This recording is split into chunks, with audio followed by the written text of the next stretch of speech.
Round two, here we go. Deck performed pretty well in round one. I think against what was probably a bad matchup, and we got pretty lucky in game one, and I think in game three too, drawing our flyers, which are the best cards we have in the matchup. But game two really showed that, like, with our deck, with one of our deck's normal draws, we're hard pressed to win, I think. But yeah, I think we're going to be in probably a better shape round two. Although I tend to often think that whatever deck we're playing currently is the worst matchup for our deck. I think I've said that a lot in these videos. I don't know if that is a good thing, like a good kind of mental state to be in when you're playing a matchup, or bad. But yeah, it is what it is. This is an interesting hand. I think because we're on the play, we can't keep it. Goblin Guide's great, but it's just not good enough. Yeah, we'll keep this. It's kind of awkward. We only have 4s, and I think we have to bottom that. Just because we're eventually probably going to draw a mountain anyways, and I want to draw cheap cards to play.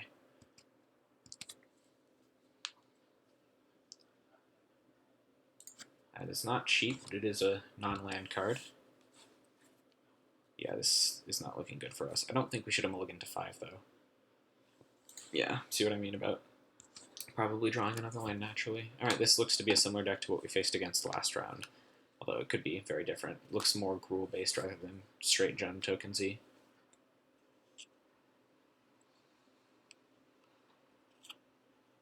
And we've got a Torch Runner. Okay, so it looks to be kind of a sacrifice deck.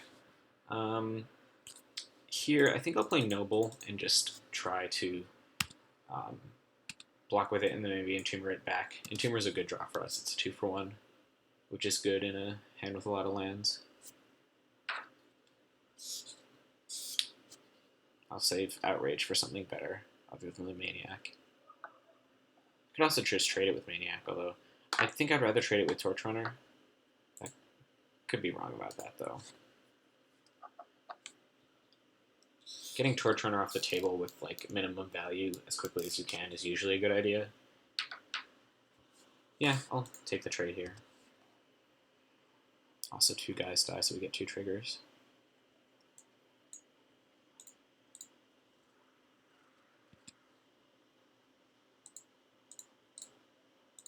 And then we get an easy recursion with Entomber Exarch. I like that. Alright, that's something we kind of have to Chandra's Outrage right here and right now, before the opponent gets to untap.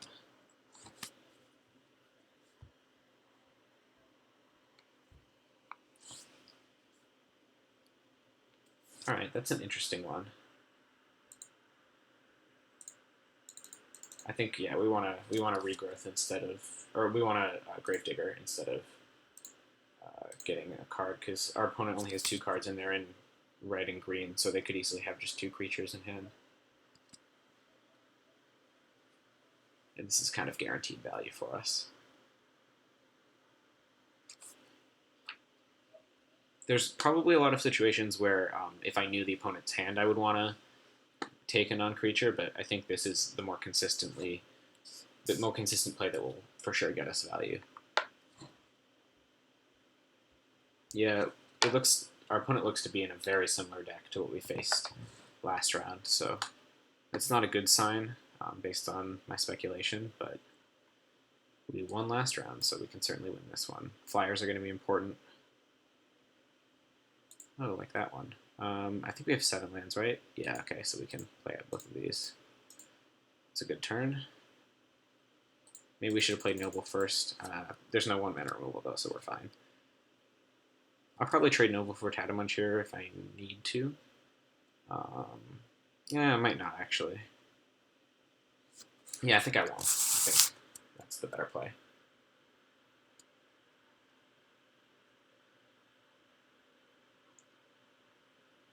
Another Noble, okay.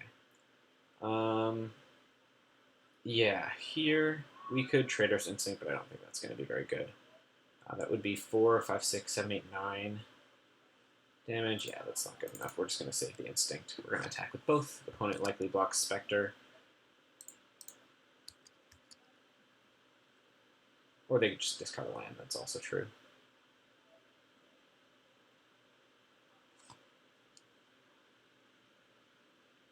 sack out would be great here, obviously. Alright, they're just going to discard land, that's fine. They also get a 1/1, which is pretty important. Although both of the nobles are dead, so it doesn't matter too much. We're happy blocking the Maniac with the 2/1, even if opponent will get some damage and tokens. This looks to be land, yep. And yeah, we're going to pass.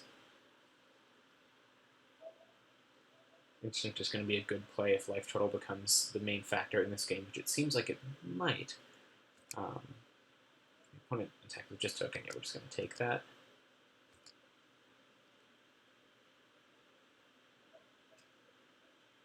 And that's a Thrynax, that's pretty good.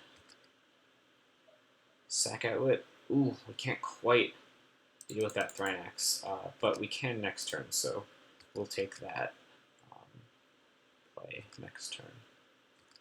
And have the opponent discard their last card. That's a bomber. Okay, so that's relevant being in the graveyard, but not much we can do about it right now.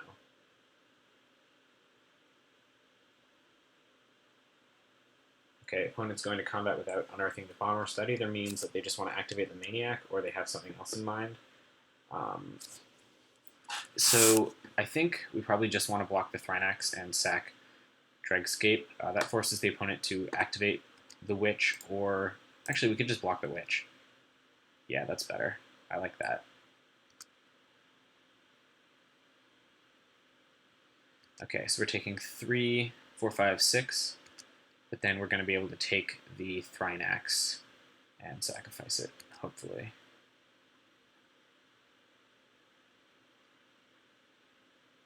Okay, just a straight-up Cathari Bomber, that's pretty good. We could Trader's Instinct that and get 2 tokens. That actually might be pretty good. Yeah, I think we're going to do that, actually. Let's see. So we have 4. We have enough. Yeah, okay. Just doing math here. Actually, probably taking the Thrynax is just better here. Just 3 tokens versus 2. Yeah, even though that's a flyer, we're at 5. I think 3 tokens is better. This would do more damage, though. This is close. I think actually having the Thrynax not die this game is going to be our plan, so I think we take the bomber.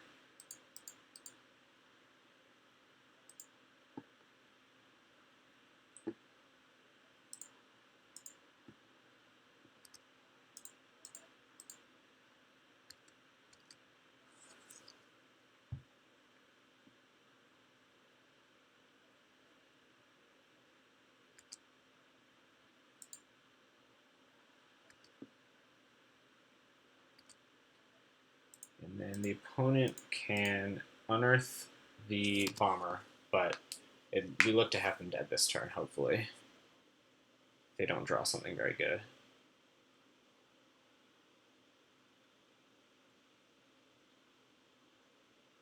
Explore. Okay, that's fine. Yep, we got it. Cool. Good to get game 1. Doesn't look like a great matchup again. Okay, so we could board similarly, or I think we definitely want Hammer Lancer. I don't know if I want to bring up Bone Splinters this time. There's the Falcon Wrath Noble, there's the Gorklan Rampager. I think I'm going to keep it in. I'll bring out one Rusaka. I think it doesn't match up very well. And then I could bring in Maka. I could bring in Mud Button, but that doesn't seem great. I'll probably bring out an Instinct and bring in a Maka. That seems appropriate. Instincting a bomber is very good, but that's really only viable on the play, or in like a weird scenario. And Maka is just going to be slightly better, I think. All right, this is a keep. Hopefully Hammer Lancer can do some good work for us. And if the opponent stumbles a little bit, we're just going to be able to run them over, although it doesn't look like they're going to. Gamma Guide also doesn't help your opponent stumble, really. In fact, it sometimes brings them out of a stumble. That's a good one, especially to pair up with Lancer. We will attack again. Okay, Witch. Good to know. Play Zombie and pass. Opponent probably is going to play a Thrynax here. I guess not. There's the Witch. That's fine. We will just attack into that, and then play a Nighthawk. Opponent, it doesn't look like they have red mana, which is good for us.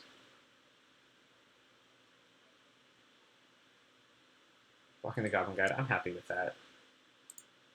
People often block Goblin Guide even though it's like strictly worse than some other creature. In this case, it wasn't quite true because this guy has an Earth and plus 2/2 versus 2/1. But I think it was probably correct still to block the zombie there. Alright, Nighthawk gets destroyed. We get to play a Spike Jester and get in for 5. And then next turn, probably Lancer will also let that Jester get in. Plus, we have a Trader's Instinct if we ever draw land. Alright, that's a Thrynax. That's pretty good. But we do draw this, so it looks like we can kill the opponent if they don't have anything.